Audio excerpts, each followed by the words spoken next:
নমস্কার, বাঙালির পেট পূজার চ্যানেলে আপনাদের সকলকে জানাই স্বাগত। আমার পাশে যাকে দেখতে পাচ্ছেন সে হলো আমার বড় দিদি।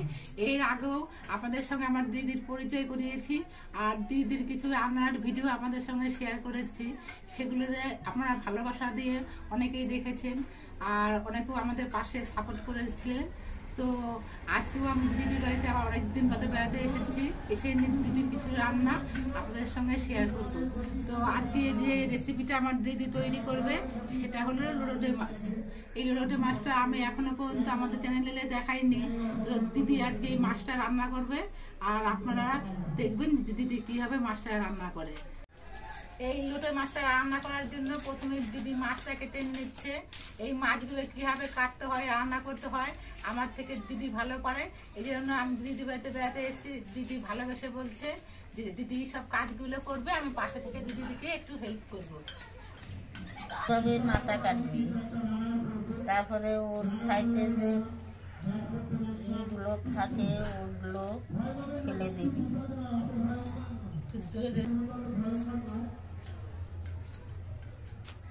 এই পাখনাগুলো সব ফেলতে হবে? হ্যাঁ, পাখনাগুলো সব। ও, আবার মাছগুলোকে পিছু করে নিতে হবে? মাঝখানে একটা করে পিস করে নিবি। এই লোটে মাছগুলো আমি কোনোদিন রান্না করিনি, তাই আমি ওর দিদির কাছ থেকে শিখে নিচ্ছি কিভাবে মাছগুলো কাটতে হয় রান্না করতে হয়।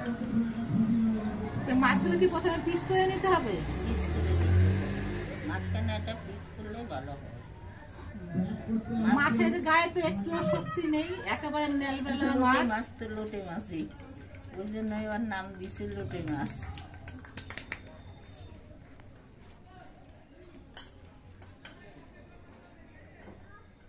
কেউ গোটা গোটাও খায়, ধরতে গেলেই মনে হচ্ছে যে ভেঙে যাবে।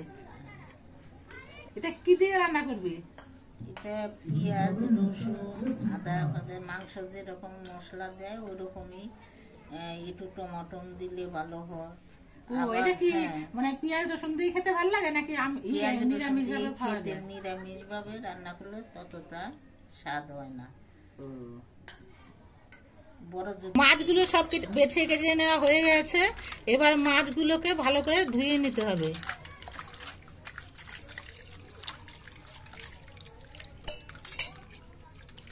বেশি চটকে ধোয়া যাবে না, তাহলে মাছ একেবারেই ভেঙে যাবে। আমরা যে কোনো মাছই ধোয়ার সময় নুন দিয়ে ধুয়ে নিই, তাহলে মাছের যে আষ্টে গন্ধটা থাকে সেটা কিছুটা কমে যায়। তার জন্য মাছের নুন দিয়ে দিদি ধুয়ে নিচ্ছে। নুন দিয়ে ধুলে মাছটা আষ্টে নেই, গন্ধ থাকে না, ওর গ্যাসটা বাইরিয়ে যায়। মাছটা ধোয়া হয়ে গেছে, এবার মাছটার ভিতরে এইভাবে নুন আর হলুদ মাইকে নিবি।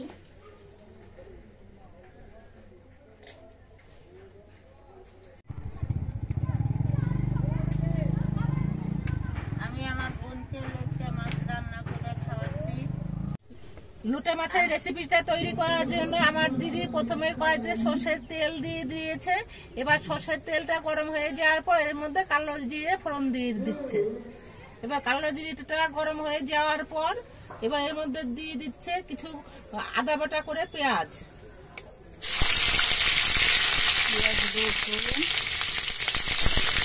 এখানে আদা আর রসুন বাটা আছে। এবার এই আদা রসুন আর পেঁয়াজ গুলোকে কিছুক্ষণ ভেজে নিতে হবে।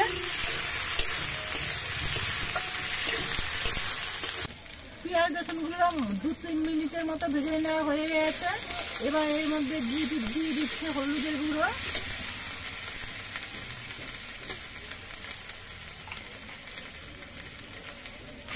সামান্য একটু লঙ্কার গুঁড়ো। এবার কি দিবি? কাঁচা লঙ্কা। এবার কাঁচা লঙ্কা বাটা। এবার কাঠে রান্না করে তার জন্য কাঠের জালটা খুব জ্বলে উঠেছে আর কড়াইটা এই জন্য একটুখানি বেশি গরম হয়ে যাচ্ছে, যদি একটু নাড়াচাড়া করতে অসুবিধা হয়ে যাচ্ছে। তো এবার এর মধ্যে দিয়ে দেওয়া হচ্ছে কিছু কাঁচা লঙ্কা বাটা।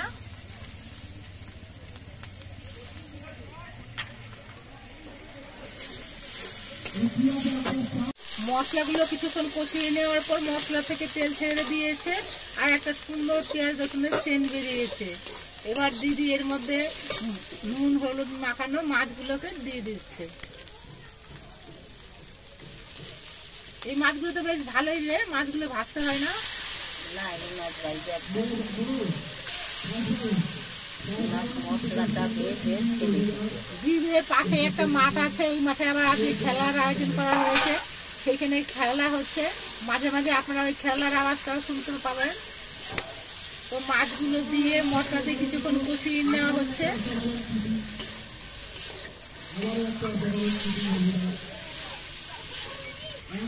অনেকের ভিডিওতে আমি দেখতে পাই বেশ কয়েকজন মিলে রান্না বান্না করে, আমার দেখে খুব ভালো লাগে। তো আজকে তার জন্য আমি আর দিদি মিলে একসঙ্গে ভিডিও তৈরি করছি। আপনারা প্লিজ একটুখানি স্কিপ না করে সম্পূর্ণটাই দেখবেন। আর ভিডিওটা যদি ভালো লাগে তাহলে চ্যানেলটাকে সাবস্ক্রাইব করে দিয়ে আমাদের পাশে থাকবেন।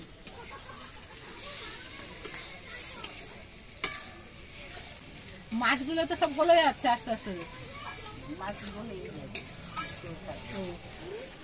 আমি এই লোটের মাছটা কোনোদিনও খাইনি আর রান্নাও করিনি, তাই দিদি দিদি যেরকম করে করছে আমি আজকে সেভাবে রান্নাটা শিখে নিচ্ছি। পরে সেরকম হলে দিদির কাছ থেকে শিখে নিই, আবার আপনাদের সঙ্গে আমি শেয়ার করব। আর আজকে আমি এই মাছটা প্রথম খাবো।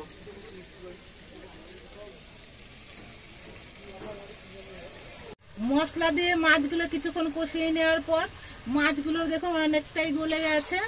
তো মাছগুলোতে এবার দিয়ে দেওয়া হচ্ছে কিছুটা জিরে আর ধনে ভাজা মশলা বেটে রাখা হয়েছিল সেই মশলাটা।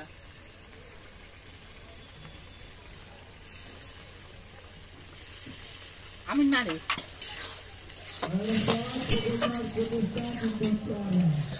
আমি দেখিয়ে দিলাম কি করব।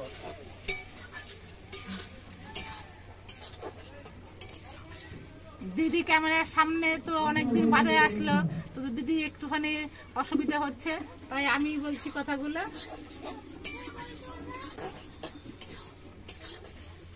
মাছগুলো দেখুন একেবারে ভেঙে ঝোল উঠে গেছে।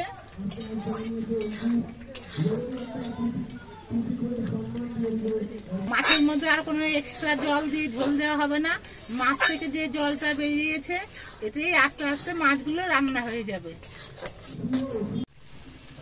আস্তে আস্তে জাল দিয়ে মাছগুলোকে রান্না করতে হবে আর মাছের জলগুলোকে সব শুকিয়ে ফেলতে হবে।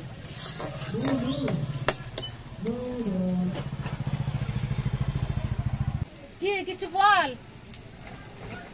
কি করবো এখানে খাই এতটা কিরকম বলি সেটা সেটা বলি। দিদির হাতের রান্না ভালোই হবে, আলাদা একটা টেস্ট পাবো। দিদি এখানে এত বয়স হয়ে গেছে, রান্না কি আর অত ভালো করতে পারবে? আমার দিদির বয়স কিন্তু 60-এর ওপরে, এখনো কিন্তু নিজে হাতে সমস্ত কাজকর্ম করে। আমার দিদি মাছে টমেটো দেওয়ার জন্য রেডি করে রেখে দিয়েছে, কিন্তু টমেটো দিতে ভুলে গেছে। পেঁয়াজ দিয়ে কষানোর সময় টমেটো কুচি দেবে বলে ভেবে রেখেছিল, কিন্তু ওরা মনে ছিল না। তো তার জন্য এখন আমি টমেটোটা কেটে দিচ্ছি, এবার টমেটো কুচিগুলো দিয়ে দেবে।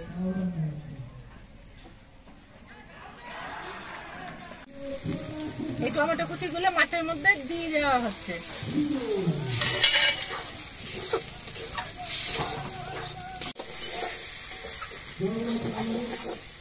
আমার দিদি আরো একটা মেন জিনিস দিতেও ভুলে গেছে, কি আর করা যাবে, নুনটা দিতেও ভুলে গেছে।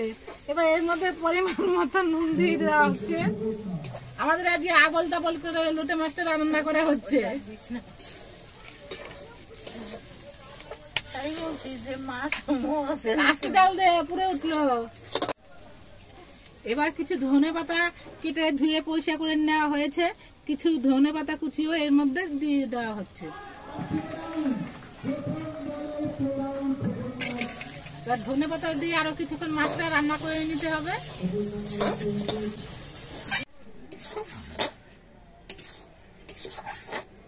এবার তুই নামা, আমি উঠে যাই। না না চলে গেলে হবে না, আজকে তুমি রাঁধুনি। মন বলা আর যাই হোক, আজকে তুমি মেন রাঁধুনি, আমি তোমার হেল্পার। দেখছিস না মুখে পান খেলে পরে তো ঠোঁট লাল হবেই। হয়ে গেছে। কি আরো কিছুক্ষণ হবে? হ্যাঁ এরকমই কাদা কাদা থাকবে। এরকমই এরকম রাখলে খেতে ভালো হয় নাকি লোকের মুখে শুনে আর একটু শুকনো শুকনো হয়? আমি এরকমই রেখে দেবো, নাতি কচু শাকের মতন হয়। তাহলে আর একটুখানি হোক। এবার মাছটা রান্না হয়ে গেছে, কড়াই থেকে নামিয়ে নিচ্ছি। আমরা এইভাবেই ভেটকি মাছ রান্না করে খাই। রান্না করতে করতে মাছটাকে অনেকটাই শুকিয়ে ফেলা হয়েছে। দেখে আমি দেখাই একটুখানি, কড়াইটা বসে রাখ। এই দেখুন মাছটা রান্না করার পর এইরকম এসছে। তো এই মাছ দিয়ে আর গরম ভাত দিয়ে নাকি খেতে খুব ভালো লাগে। তো আজকে আমি খেয়ে দেখবো কেমন লাগে।